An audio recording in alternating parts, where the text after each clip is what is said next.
gentlemen, boys and girls of all ages, we are back. I am Ron Bush, and welcome with my crew to And You Think You Got Problems And You Think You Got Problems. Mike Murator, Mike Murator. Jeff Keller. Hey, I'm Jeff. Go ahead, Mike. Yeah, Mike Muratori. Yeah, I'm Jeff Keller, writer, comedian, and counseling. So there you go. And then today, we have our first cisgendered straight male as our minority guest, as our minority subgroup guest. Mike, why don't you give yourself? Why don't you introduce yourself? Hey, my name's Michael Amico. Or are we doing last names or no? Or just doesn't matter? Yes, last name. That'd be great. Okay. Yeah, I am wearing a New Kids on the Block T-shirt. But basically, it was an amazing show. But yeah, so it's one of those things where I do stand-up comedy, I produce sketches, and yeah, that's. I mean, do you want to do background or because you were saying? Sure. I understand you do stand-up, you do sketches. You're also a director. Did you go to school for that? I did. I went to Cal State Fullerton. I was going to Long Beach State at first, and then transferred to Cal State Fullerton, and graduated from there. Kind of got into the industry. Worked mostly in reality. Worked in productions as production assistants. Kind of moved up. It's pretty easy getting a production assistant gig within reality, but transitioning to to scripted is a lot harder because it's definitely a different type of formats. Because with reality.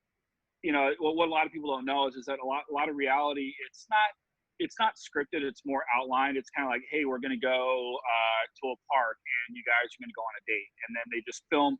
There's so much footage that they film that they don't necessarily show.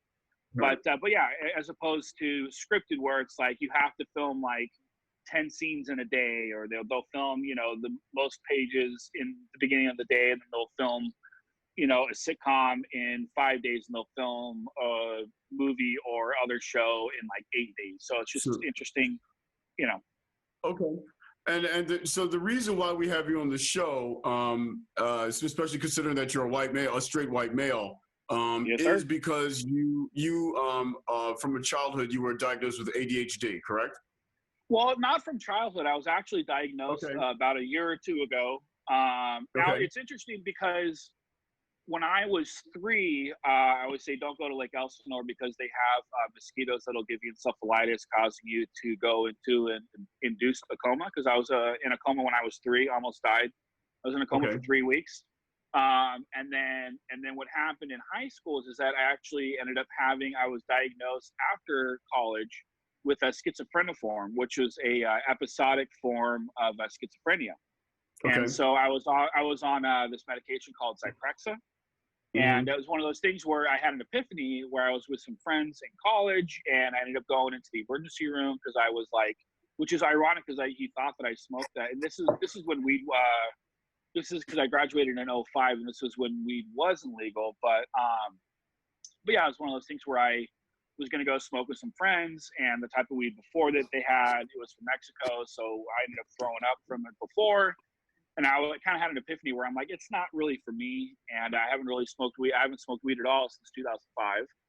Wow. Congratulations. Which is kind of crazy because ironically, I went to the dentist today and actually drove through Del Taco, the drive-through where I actually smoked out or ended up smoking out for the first time out of a Budweiser can. So it's good to get the aluminum in there. And then it's always healthy for you. It's always good. Well, exactly. So I watched cartoons after that and had a breakfast burrito at 3 a.m. in college. That was the first time I ever smoked weed. And it was fun. Just, it wasn't for me. It wasn't right for my mindset. Because even a psychiatrist that I know that diagnosed with, or that gave me some, the medication that I'm on now, he's like, yeah, weed isn't good for you. Because I had a whole episode thing where it was, 6 months. Because when I went to the doctor, it was one of those things where the physical doctor, he was like, in the ER, he's like, yeah, you're fine physically. It's just mentally, there's something wrong. Not something wrong, but we got to because they thought that I was going to be 5150. Right. And they're kind of like, no, he knows what's going on. And for people, sorry, but to cut in, but for people that don't know, 5150 means they take you in for the weekend and they do a the analysis of you to see if they should keep you in longer. Right. So Amico, you got 5150? No, I didn't get 5150. They wanted me to do it because then there was another time that I ended up going into the emergency room as well, and they're like, because that was actually the whole point of that was to try and get medicinal marijuana because I never had smoked medicinal marijuana, and so they wanted to put me in 5150 and they didn't, and then I was in 2005 because that was the last time I smoked weed. Last time I smoked weed was on Catalina Island with a boss of mine. An event that we did, but because I did more better on indica as opposed to sativa because that made me crazy. So you were self-medicating is what you were doing.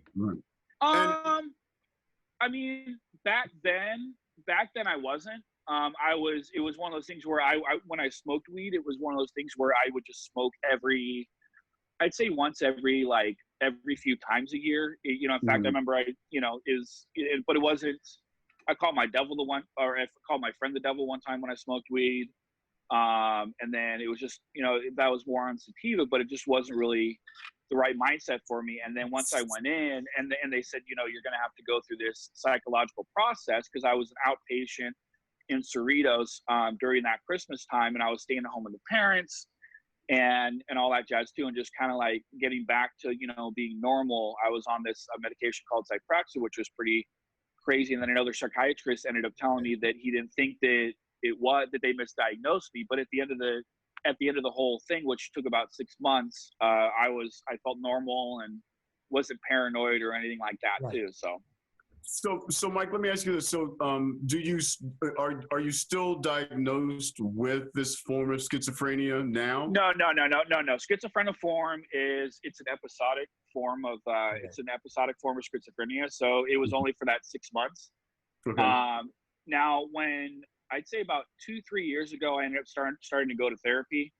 I went, it was kind of cool. I went to a therapist. Well, actually, I'd say probably 10 years ago, I ended up going to therapy just to kind of like get my thoughts out. And, because the main reason that I wanted to go to therapy was to deal with how to, with relationships. Because my longest relationship was like 7 months and that was 2 different times. I usually last only about 3-4 months in a relationship. I wanted to know how I could better myself with relationships. And why were your relationships so short? Well, I think the question would be is, what are your triggers in relationships? Yeah. Certain things, I think with relationships, it's one of those things where I know what I don't want. And I think that if something comes up that I don't want, or that is a red flag for me, like for instance, it's one of those things where, and actually Muratori ended up meeting some of these ex-girlfriends that I've had. Tell them the story about the Armenian. Tell the Armenian story. It's a great story. I agree with you, and I talked about this of like what you shouldn't do because it was ridiculous. Oh, well, the fact that she was just it was something because I think that was the one talking. Because there were two Armenian women that I ended up dating. And, the one that I met that thought she was a princess at like 36 years old and wants you to pay for everything. She was out of her mind. Yeah. Well, first of all, she was going to school and she was, I think, in her, maybe she was like 35 or something like that, still living with her parents. And she was like, "Oh, I'm a princess, and it should be like the guy should pay 70% of the dates, and the woman should pay 30%." And I'm like, really? You know what I mean? Because I think in a it depends because I mean, the girlfriend now she makes a lot more money than me, and I make a lot less than her. But at the same time, like I'm still paying for stuff, or I pay for. It's like we ended up going the other day. We ended up going to Santa Barbara, and I ended up paying for lunch there or whatever because that was nice. We actually went to a restaurant, and then the other day we went to go to the drive-in movie theater. I paid for popcorn and soda, and she paid for us to get in. You know what I mean? So it's one of those things where I do what I can financially. I just know that I can't support her, and I think nowadays, especially living in California, it's harder for a male unless you're in a job, unless I was like an executive or something like that. Then you could pay for just throw good dick. Too. Just throw good dick. Us three throw good dick. We don't pay for shit. Ron, what do you pay for? You got fucking tricked out the other day, Ron. You got tricked out. You don't spend shit. Jeff and I have it down to a fucking science. We don't pay for shit. Nothing. Just so everybody knows that is watching this, I am 100% respectful to all the men that I date at all times. You are a dirty freak. And I do not agree. I do not agree with the characterization that I don't pay for shit. Yeah, I want to say that I'm being mischaracterized too. I just want to put that out there that I'm being misrepresented and my character is being attacked. You're both liars. That's Back to Mike. You're both liars. With a big L. Big motherfucking L. Liar. Black liar. Black liar. So when half black liar. Water, not liar. Let's get back to our guy. So Mike. So real quickly, Jeff, I'm gonna ask you a question. I'm gonna hand it over to you. Okay. So, Mike, in between the form of schizophrenia that you had, the episodic schizophrenia that you had, and seeing a therapist, or seeing your therapist, and your realization, and you're seeing therapists based off of relationships and the success, the level of success that you're achieving.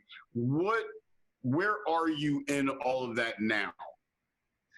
Well, I'm in a relationship now, and it's kind of interesting because we just started dating in the beginning of the quarantine, and it was we did our official first date. I did take her to the Grove, and then we went to go get coffee after that, and it was interesting. And then she actually went to Brazil with work, and then she came back, and our relationship. What? What's Brazil? Up?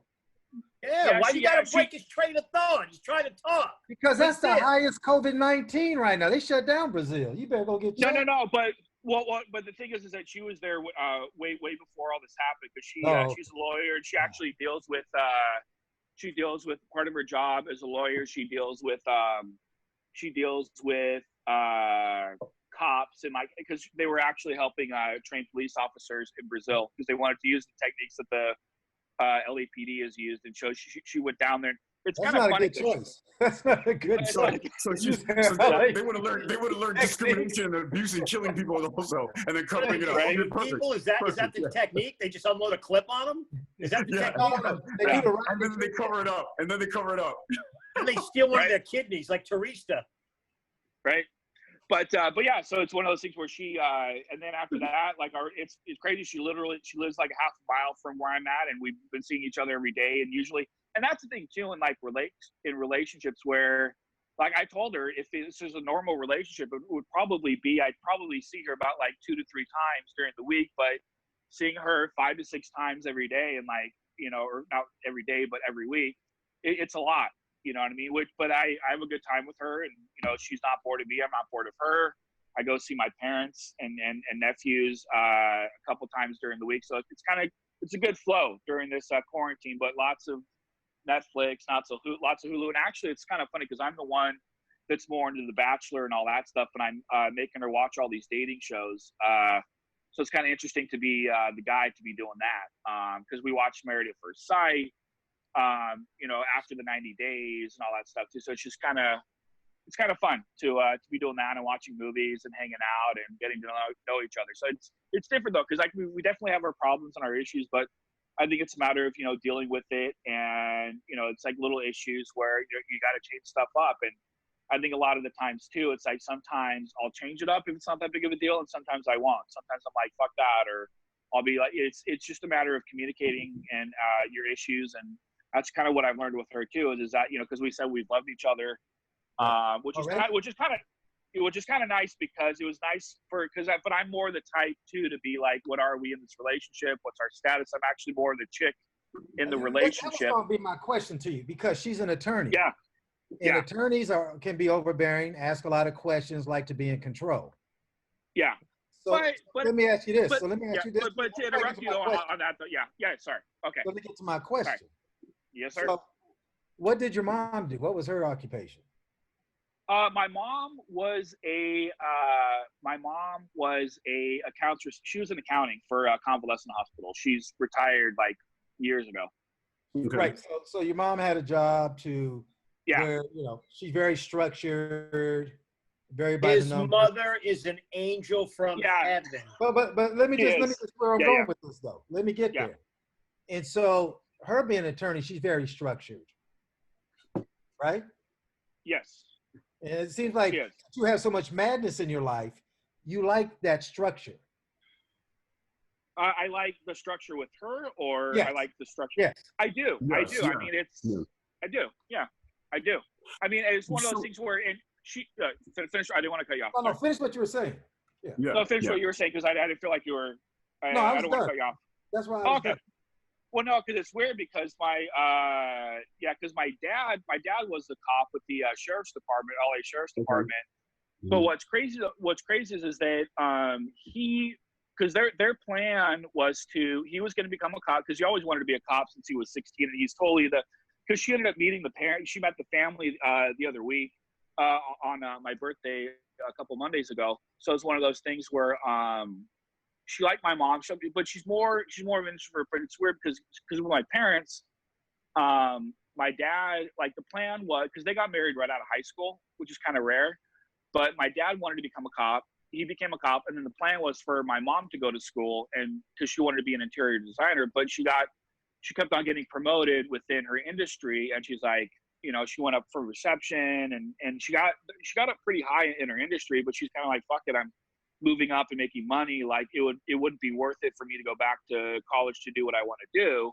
And then they just kind of like moved up from there. So right, but you like the structure is my point, because you had structure as a kid. Since you're so well, structure and habits too. I think that it's because we're kind of getting in the habit of getting together, where it's like, since we're so close, and like, it's like, but then, she has a dog. So then, so it's one of those things where, I'll go over to her place, and then sometimes she'll bring over the dog, and sometimes she won't, and stuff like that too. But I do like the structure of being with her, and it feels, it's one of those things where, like, I ended up having to, because even for this podcast, I ended up asking her. I was like, "Oh, are we doing?" Because I thought, I don't know if it was going to happen on Wednesday or Sunday, but I was like, "Oh, like, what's the schedule this week?" and blah blah blah. But it's funny because I'm like having to ask her, be like, "Oh, are we doing anything that day?" I'm at that point where I'm like, "Oh, like, what are we doing that day? Are we busy?" Or having to ask her, So, but that's it's because I enjoy myself with her, and then we ended up having plans on Monday. But anyways, yeah. So how do you associate you have these strong, structured women in your life, your mother, you have your attorney girlfriend, and then you also have someone who's very strong, your father, who is very structured as a police officer. Where does do you still have anger management issues? And how does having these, and let me finish, how does having these people of these strong personalities, these strong foundational personalities help you control that? No, I definitely get mad angrily or pretty easily. And it's like, even with my parents too, it's like I'll get upset with them, and they know how to push my buttons, and they know how to get to me. I think I just deal with it, because even playing cards, like we're starting to play, or we've been playing, Rummy 500 or whatever, fun game.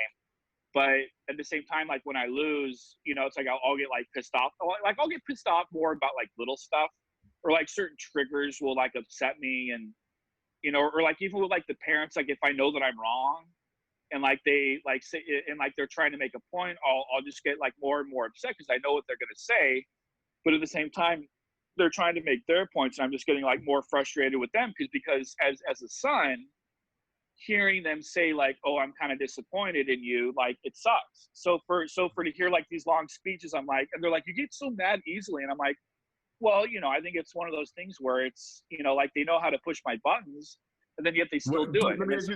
Where does it? So the follow-up question is, where did you, from talking with your psychologist, where does that come from? You have a police officer father, you have a mother who is an accountant in a nursing home. Where does your anger come from, and where you were raised? And do you have siblings? I want to hear. It's interesting. As a kid, let's go back as a kid. Did you have anger issues as a kid? And if you did, what were the triggers for those? Well, it's interesting because I think I get mad. I don't know. I think that I just get mad at like certain little things, like not necessarily like the big things. And for me, I think that I just, you know, in my mind, I just like need to like suck it up and you know, and just kind of like deal with it or kind of like walk away or something like that. Is that what your dad would tell you when you were a kid? Did he tell you to suck it up? You know, you need to suck it up. Not really, because my dad was more even keel about stuff. I mean, he definitely, and it's interesting because when my girlfriend met my dad dealing with police officers, she's like, yeah, he's definitely the same type where they're like a personality and just very like structured and stuff like that. Because I'm more like my mom, where she's, you know, it's like if you get my mom and my grandma and me, like my dad's like, that would be like the worst lunch for me, because like no, like it would be the longest lunch because everybody would just talk and interrupt, and it's just like my grandma's worse than my mom. But my mom, my girlfriend actually gave me credit for my mom saying like, oh yeah, you know, she's smarter, because my mom's more like the easy target when we're, you know, because like my dad will make fun of her, but she'll keep on going. Mm-hmm. But I think to get back to the question with that, you know, trying to think in the past, I think it just mattered what the situation was. Where, you know, like there was one time where I got so mad where I was playing a video game and you know, and I started losing, or I ended up losing like right at the end, and I like threw my phone and had to get a new phone. So it's just like little stuff like that. You know what I mean? Where it's like, I think that, yeah. As a straight white male, do you feel empowered? Do you feel empowered with what you do in your life, with your career? Do you feel empowered with the choices that you make? Do you think that there is any form of resentment or anger geared towards the successes or the failures that you've had in your life that drives your anger?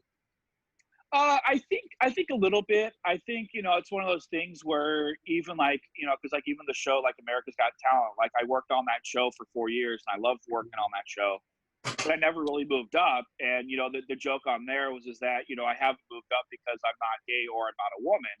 But at the end of the day, it's like I haven't really asked or haven't really pushed myself to be, you know, because I don't know how to move up. And it's frustrating because I'm at the level, like there's a guy, and like there was a perfect example. There was a show that I worked on where, you know, the position that I wanted to be in, there's a guy, same exact year, you know, he was born literally on the same day, same exact year, and he's in a much higher position than me. And it's just frustrating because, you know, you have these coordinators that, you know, that are younger than you, and you have these, like there's another like production manager that's you know, the same age as me, and like they get it with like being a PA and all that stuff. And it is frustrating because it's like I've seen a lot, and that I think that happens with stand-up comedy a lot too, where like a lot of people, I mean, even like oratory, like you probably see some people who are, you know, I don't know how long I know Jeffrey's been in the business a long time with doing stand-up comedy and all that stuff too. And I think that, you know, and I know you guys have been in it for years, but, you know, I think even with stand-up comedy, you see these people pass you up and you're like,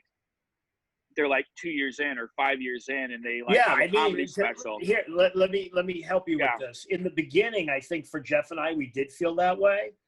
But as you get older, it's not really a competition. You kind of have to just modify your plan as you go along, because there's a lot of things I just won't do anymore. Jeff and I have a production company, and we work with Ron, and I work with other partners. I did the road for 20 years, and I was like the king of the F-rooms. And I got to a point where I couldn't get to the next level. So I just started creating my own shit, which is very freeing when you create your own projects. Oh, that's why I love doing sketches and stuff too, because I write it. Because I don't. My problem when I worked for other people, like to help you with this, because I've been talking the last 30 minutes, but to help you with this is you probably don't fit in a specific square or like a peg. You don't fit in a specific, like, how do they say? Like in a certain thing. So maybe you're not moving up, not because you don't have talent, because maybe like you and I have talked about in private, I think you should direct your own shit. And I love directing. Because your directing is fucking A+. And your own mother, who I met on the phone when I was calling you a filthy cunt, and I talked to his mother for 20 minutes and how much I love his mother. At the she's end amazing, of the right? Yeah. Right. At the end of the conversation, the one thing we agreed upon, because we're older, is like directing, I feel for you, because I know you outside of the show, I think is your key to get out of all this stuff. So if I can help you with anything today on a real level, and these guys will agree with me on this, rather than spread your focus out in 50 different fucking directions, focus on one thing. Because like we have a project coming up that I'm going to give Mike a directing credit on. He's going to help us with the sound, but I'm going to give him a directing credit and let him direct something because he's that good. But you would not think that unless somebody worked with you. So I think your sketches, when you keep doing them, like directing Big Mike through that sketch, he was fucking great in that sketch. But and you would never think, but if you didn't direct him through that, there's no fucking way he would have pulled that shit off. And what's crazy is that I know he can do better. You know what I mean? I think that it's because that's why I had Big Mike in a sketch, but I had him be the cop because I knew he could probably play because it's like that. That's with you, Tori, too, where you're like I either play a cop or a suspect. You know what I mean? So it's just one of those things where I like to take it the other direction with him because I know that he could do it, and and it was just fun to do again because I worked with the same guy and it looked good, and I sent it to Big Mike because I did some other like stupid sketches that I just wanted to direct. It was stupid, but yeah, it was fun working with him, and I knew he wanted to get out of the house because he's like I'm fucking cooped up with in this place and all that stuff. If this could help you with the directing, because I was a casting director, what makes you a good director, and this is part of solving your problem. These guys will chime in a second. Is the fact that you have like this masculine and feminine energy. It's not that you're gay. But what's interesting is you're gentle with people when you direct them and you kind of bring the best out of them. Whereas a lot of directors, I've worked on sets where they're just fucking retarded and they don't know shit. Yeah. And it's all technical. Whereas like you go deep with the person and you kind of pull out what they can do well. And I think as a PA on a reality show, they're not going to fucking see that talent. Because as a PA, you're basically a fucking drone. And, you are, they're not going to see that. They're not going to move you out. But if you created something where you actually really went deep with your directing, I feel like that could be the thing that gets you to the next level in your career. And that's just my 2 cents. Thank you. No, thank you. So let me ask, what draws you to being a stand-up comedian? I think, to be honest with you, I think that it helps out with writing with the sketches. I think that I just like the atmosphere. I like being on stage. And for me, to be honest with you, I think it's one of those things where it's kind of like the lounge act that I did, where I just kind of feel like it's my own, and I created it on my own, and there's like a certain independence with it, and and I like it a lot because it's like it's like I'm hard on myself, but that's what it is for stand-up because you're doing it on your own, and I just love the whole process of like thinking of a joke or thinking of something, working it out on stage. And, that's why I like going to Barstow with Big Mike because I was able to do these sets for 20 minutes. I'm like stand-up comedy. I've been doing it for like 10 years, but I haven't been pushing that as much. But like, I'm at maybe like, I'm not high level at all with that, but I'm still growing and I'm still like learning with that. But that's why I want to kind of focus more on. But I think it does help out with writing sketches and developing character and stuff like that, and just being funny, and seeing what works and what doesn't work. Because even sometimes, because the sketch that I did, even with Tori, it's not funny. Like the whole. Oh, wait, did you say it's not funny? Did you say it's not funny? Yeah, no, it's dark. It's what not, happened, it's Mike? Not. You can make dark funny. It's dark. Yeah. Oh, you are dark. I'm a serial killer in it. I'm a murderer. But the thing is that exactly.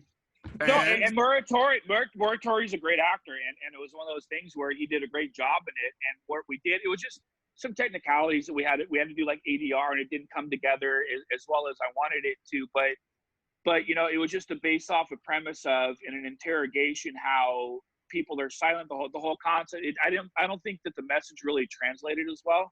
Because it was basically, it was called Silent Cop, where Tori was silent the whole time. And he's like, and the cops aren't saying anything, and they're just whispering to each other. And so he basically was like, well, what if I did this? And then he admits to it.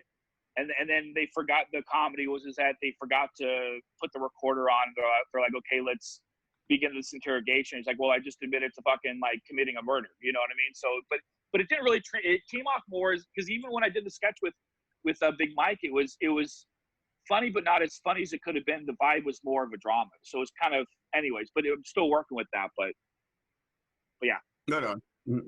Jeff, you have any questions? I was just curious about when you threw the phone when you lost, Yeah. when you were angry. What was the reason for throwing the phone? Was it because it's a self-esteem thing that you lost and you know? I think that it was. I think it was in that game. It was like super close. Then I was like, oh, they ended up scoring runs like right at the end. It was just like, it's stupid. It was like dumb of me to do it. And like I know that it was like stupid for me to do it, but it was just, and I lost my cool, and it just sucked because Right, but it's like there's I had reasons to. behind Yeah. why you lost your cool is what I'm trying to get to. You know what I'm saying? There's reasons why you throw the phone because something triggered it for you to be upset. It's not just because you're lost. It affects you mentally. It takes you back to something. Well, yeah, it was. I mean, I know it was a stupid video game, but it was just one of those things where I like felt like I worked my ass off and I was doing all the wrong things or all doing all the right things, and then one wrong thing happened, and I think that kind of triggered me. That I was like, really, like I worked my ass off on this, and then they end up like hitting a home run or getting a touchdown or whatever. Fucking, I think it was baseball, but they won like right at the end, and I was like, really? It was just like I'm very very competitive because like even with the girlfriend, we have a whole game that we do where we call out of county license plates as well as out of state license plates, and whoever wins that then gets to pick the movie for the week. But very competitive though. So do you feel is there a pattern in your life where you feel you're doing really well in something and then something goes wrong, just like this one thing, and then everything falls apart? Is that a pattern anywhere? Yeah, I mean, it's interesting because going back to like the industry, like there was this PA that I know I've had more experience, and it was a show called $1 Million Buyer, and they ended up going on, she ended up going on the road with them a lot, or being on the show a lot longer because she knew how to do the guy's makeup.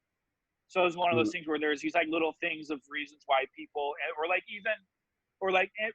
and my thing is that because I think even with relationships too, I think that I know how to get over relationships since I'm in them for like a short bit of time. I think that it's like I know how to get over relationships pretty quickly and move on.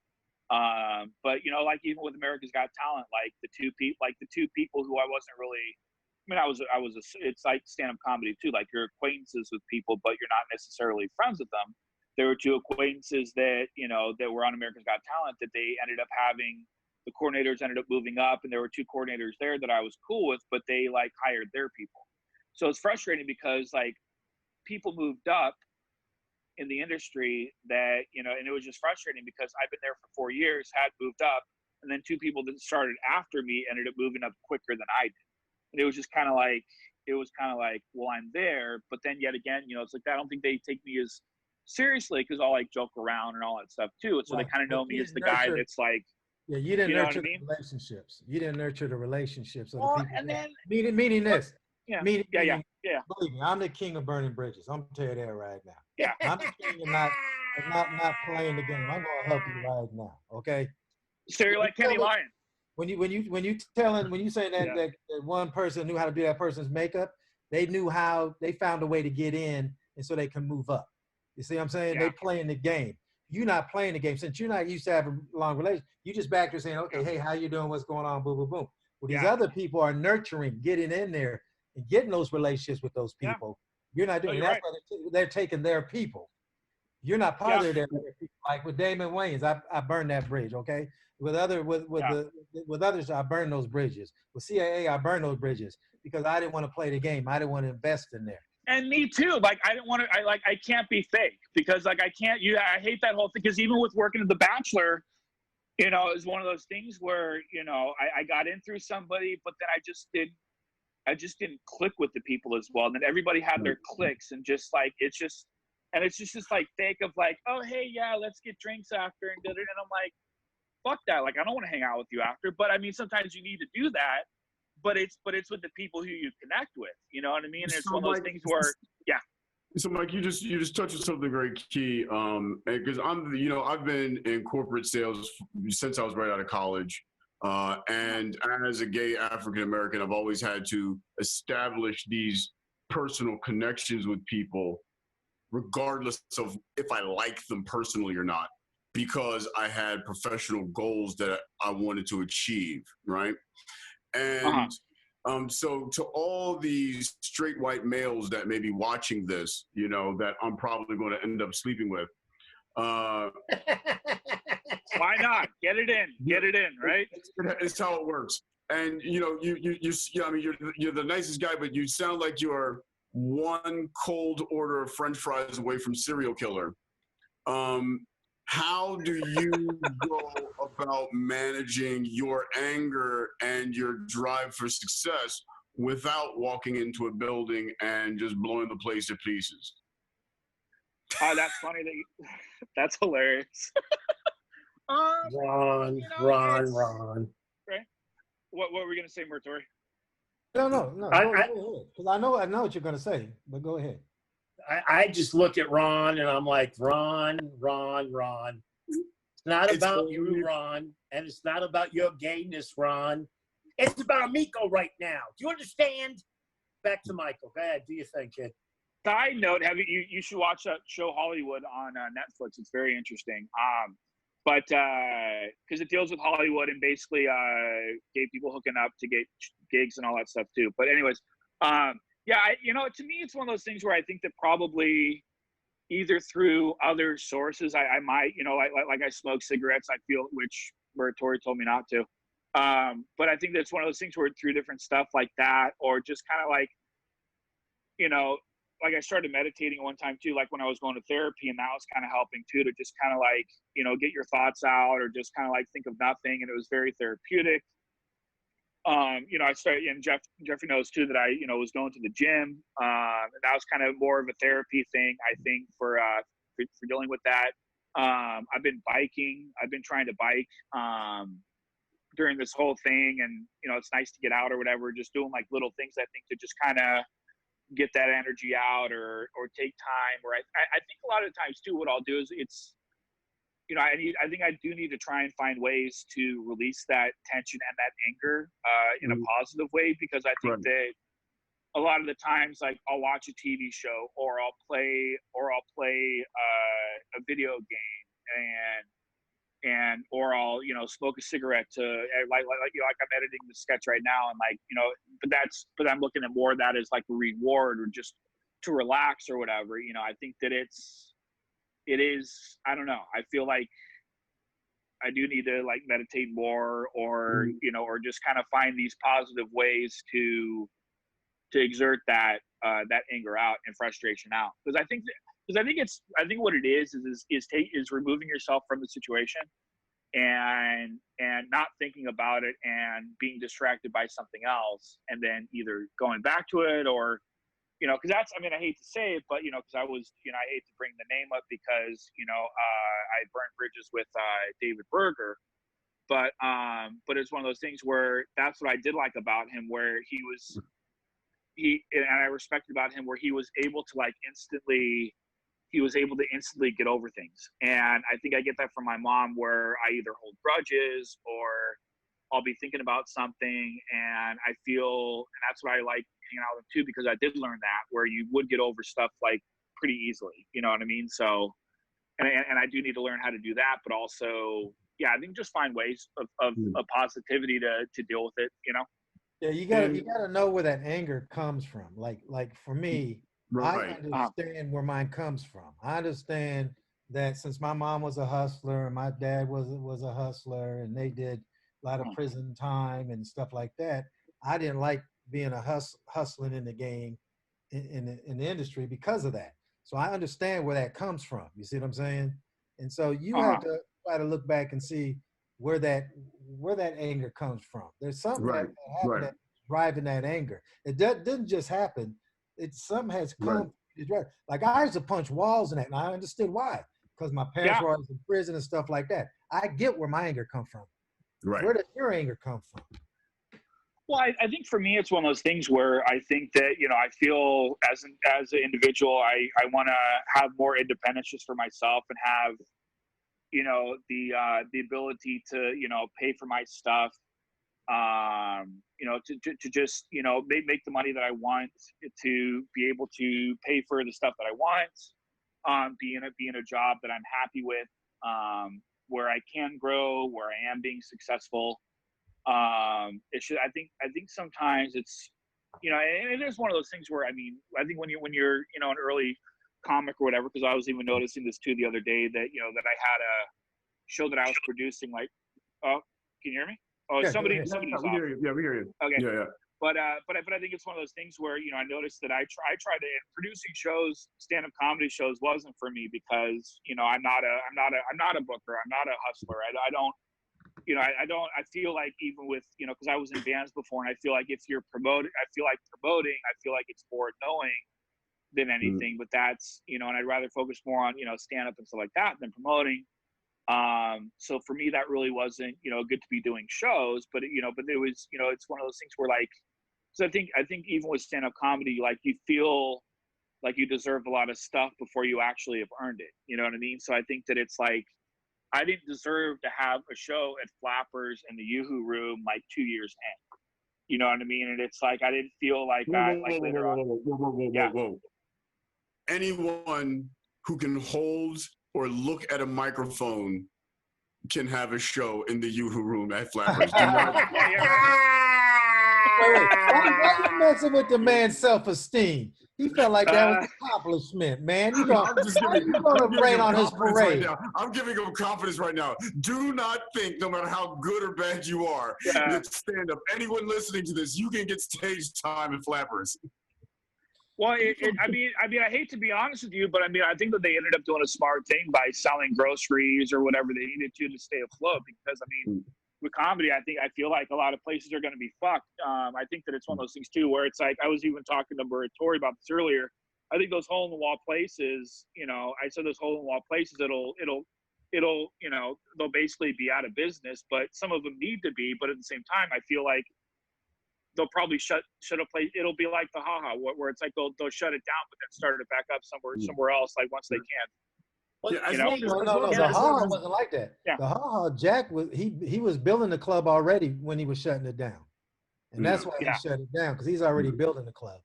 But Mike, here's something interesting. It's kind of going back to what Jeff was saying. But Jeff had asked you, where does your anger come from? And for me, okay, I was raised Southern Baptist. I was gay. My father was very mentally abusive. He burned my house down when I was 13 years old. And I was raised, in the Philadelphia suburb areas.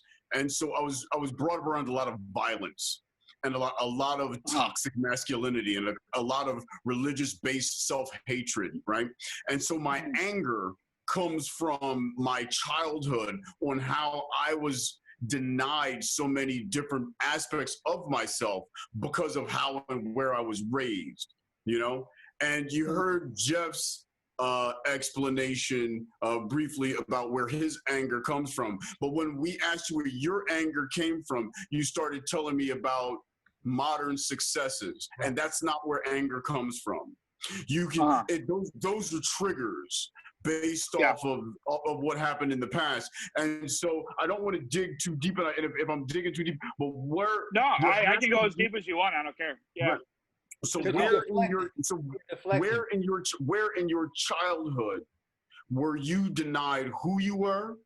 Were you discriminated against? Were you were mentally, physically, or sexually abused to foster that anger? And Mike Mortor, who could go into his where his triggers come from also. My childhood was Anne Frank bad.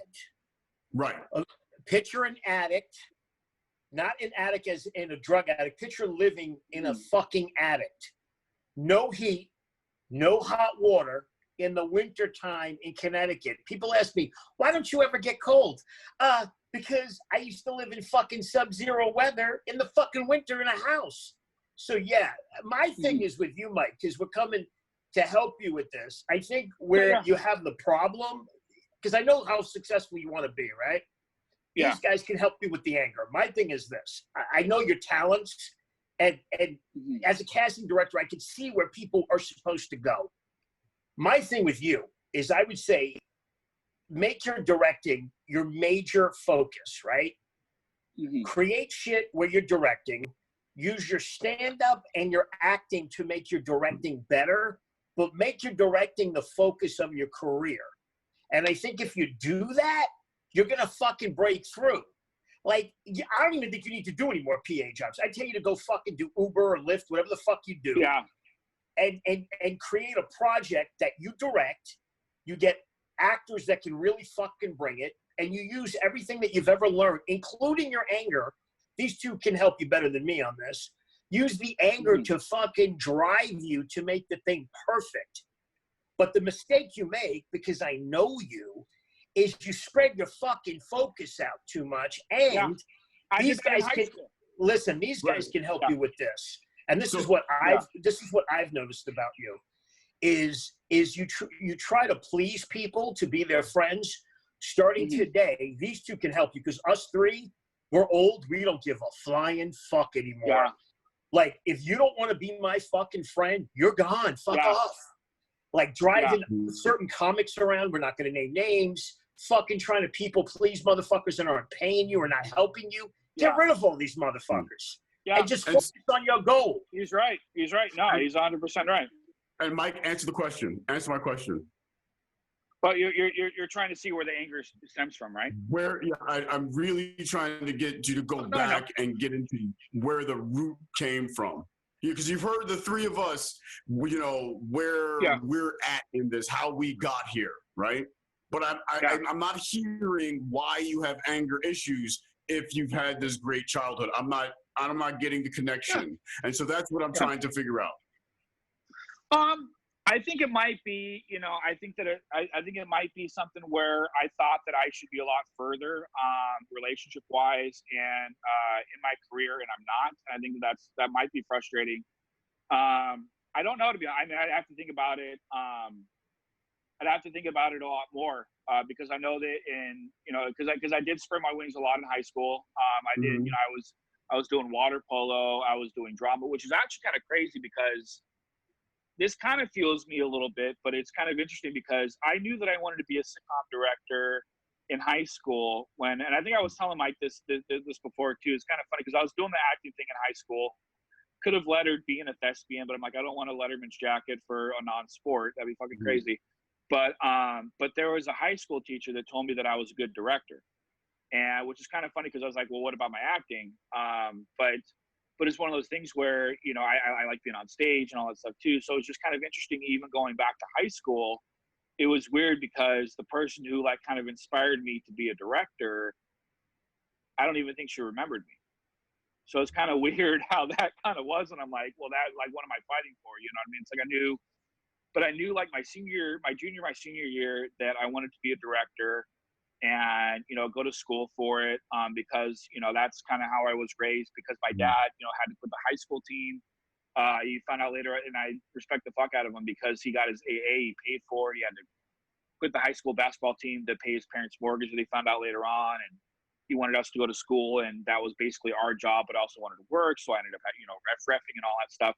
But it was weird because out of college, it's just interesting going to college because you feel like you're going to have a job lined up for you after, and then you realize you don't because it took me about a year to get something out of college. But yeah, so I think that and I don't know where the anger stemmed from. I don't know if it was just I don't know if it was genetic or something like that. It may be something where it's like, I think if it's something, because I think that's a lot of the times too, because because like even doing different stuff with different people, it wasn't necessarily mine. It was more for other people and being a sidekick or helping out or being too nice with people and doing that. So it's kind of frustrating sometimes where it's like I'll be asked to do sound for something, and I had to tell a friend of mine that because he wanted me to do sound, and I told him repeatedly that I don't want to do sound. But I'm good at that as well, but I just don't like it. So well, in defense of you, Mike, I know the person. We're not going to bring up his name. He should have offered you, if you were going to do the sound, he should have at least offered you, like, to direct something in there. Because I directed something with him before, but he's never offered after that. Yeah, because you're directing, let's just say it's vastly superior to this other person. This other person is very talented, but they shouldn't be directing themselves through things. because it's too ego based. They can't really see what they're doing. I've had to. Well, it's crazy because with the whole quarantine, I've been filming different stuff, and actually, the girlfriend's been helping out film different stuff. But it's like I'm kind of limited on the amount of actors that I can have as well too. Like the other day, I felt like there was a sketch that I did where I played both characters because I had to. You know, it's one of those things where I just wanted to like flex that muscle of directing, but it is kind of frustrating because sometimes, you know, I like even with Big Mike, like I was directing, I was in the scene as well, but I didn't want to be. You know what I mean? And it's hard to like have my other friend directing, but then it's kind of funny. The girlfriend didn't notice, but part of the shot that I was in, Big Mike had his script where you could kind of like see the script, and I knew it was the script, but she couldn't, like the untrained eye wouldn't know that. So it's like little technicalities, and it is interesting because even Big Mike was saying how I'm very anal or very nitpicky about like stuff that I want with directing, but it's like I want like a certain thing, and I have a certain vision for what I want. You know what I mean? So well, and Ron and Jeff can chime in on this. I think the anger comes from your generation of people, because I think you think that you're going to just get stuff. And I think you're comparing yourself with people, and that's where the anger comes from. I think if you don't compare yourself to anybody ever again and just focus on your plan and your goal, I think that's going to wipe out your anger by about 50%. What do you guys think about that? Well, real quickly, Mike Moratori, you just kicked us into the next segment. And so, Mike, first of all, thank you for being. No worries. Thank you for having me on. Yes, now is the. Man, you're man, quit getting the next door neighbor's table. What advice if you have any where we can help you out? Oh, thank you so much. Yeah, man. I know he's cutting out, right? Ron's cutting out. I can't hear him. I think, man, personally, I just think that you don't want to let your parents down. The point we're making up. I think that's what it's about, is you just don't want to let your parents down. And when you fail, you feel like you're letting them down. Well, it's like my sister. It's like my sister. She's my sister. She's a successful therapist. Mm-hmm. Has 2 kids. Lives, has a husband of 10 years. I think it was like maybe like 10, 9 years. And as like the little brother, it's like, it's interesting because it's like my parents have been married almost for 50 years. My dad, ended up, he did what he wanted to do. He was successful at it. He's retired now. And, my sister, I mean, she has ups and downs in their relationship. I think like any relationship does, but she has that, condo and like 2 kids and stuff like that too. And I'm like, I'm in a condo too, but like I could be here forever, but it is frustrating because it's like, I do want to have, like I was raised to have those wife and kids and successful career. And I'm not at that point, and I'm 38. I just turned 38. Don't worry about any of that. Don't think about that. It has nothing to do with your goal. Jeff was a professional football player. He can tell you this. You just have to stay in the pocket. Those things are going to just be byproducts of your success. Don't worry about kids and wives and all that other bullshit. Jeff, what do you think about that? Just to stay in the pocket, the focus. Yeah, I'll just say this, man. I'll just say that you can't worry about your parents. You can't worry about pleasing them. You can't put yourself up against your siblings. You just got to do what makes you happy. Yeah. And if they can't accept that, that's their problem. Right. You just got to do what you got to do. Let me finish, Ron. Let me finish. Sorry, yeah. There's no plan, man. You're gonna go at your pace. It's gonna happen when it's happened. You can't force it, right? But the only thing that you can do is build relationships, be you, and just let your talent speak for itself. Right. And let it go. Don't worry about your mom. Don't worry about your dad. Don't worry about your sister. Right. I would I think that I agree to a certain extent what's been said. I think that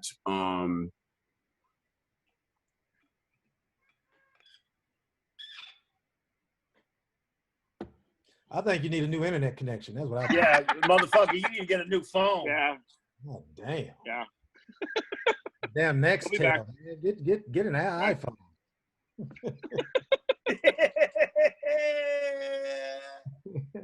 What's the newest one? The 11, right? Yeah. The 15, 20, who knows, man. Hey, I just want to say, man, it's been a pleasure having you on our podcast, man. Thank you so much. Thank you for having me on. And thank you, Mr. Amico. I got to learn a lot about you. You know, we haven't really talked a lot, so it was enjoyable for me to get to know you, man. So thank you a lot. And Awesome. take it as a compliment, Amico. He hates everybody, so he loves you. That's good. Perfect. Good. I'm back to finish off what I'm saying. Yeah. Clarity. Clarity on your journey. Clarity on create a business plan, a realistic business plan. Break it down to a month. Break it down to a day. Every day, what are you doing to achieve your goals? Every day, what are you doing? And like Mike was saying, this isn't a competition. You're not comparing yourself to somebody else. You're not in competition with anybody but yourself.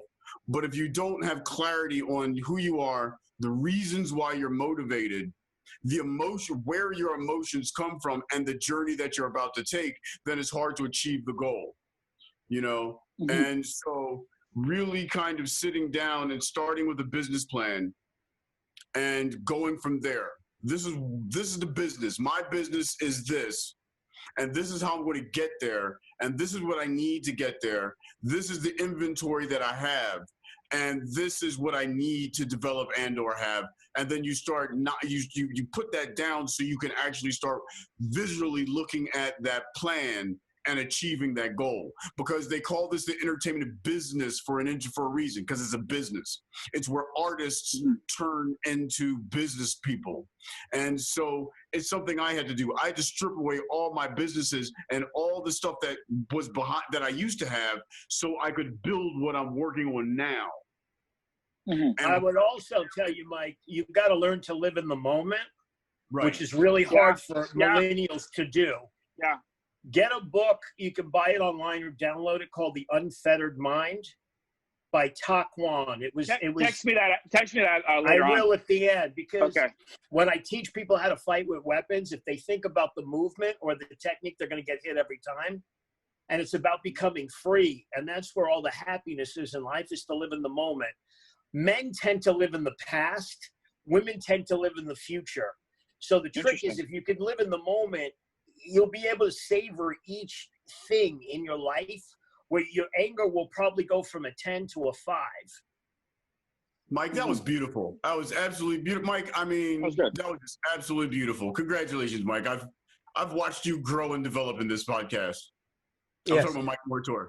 Yeah. And so Mike, so you gotta get the other book that's called, write this down, All This Is Bullshit. The book is called All This Is Bullshit. That's the name. And you, Jeff, you need to get a book, Bullet in the Head. Bullet in the Head. If you realize that this is all bullshit, you will be successful in this business. Yeah, that's true. You can't take any of it seriously, or you'll kill yourself. Yeah. For sure. I wrote that down. Awesome. All this is bullshit. Mike Amico, it's time for us to wrap this up. And I just want to, first of all, thank you once again for being part of our podcast. So You Think You Got Problems. So You Think You Got Problems. Jeff Keller. You got problems. Thank you, Jeff Keller, Mike Mortor, Mike Amico, everybody who's been watching. Thank you very much for tuning in. We will see you guys next week. Mike Amico, once again, thank you very much for all your help. Thank you so much. Thank you. Thank you, brother. Very welcome. All right, now.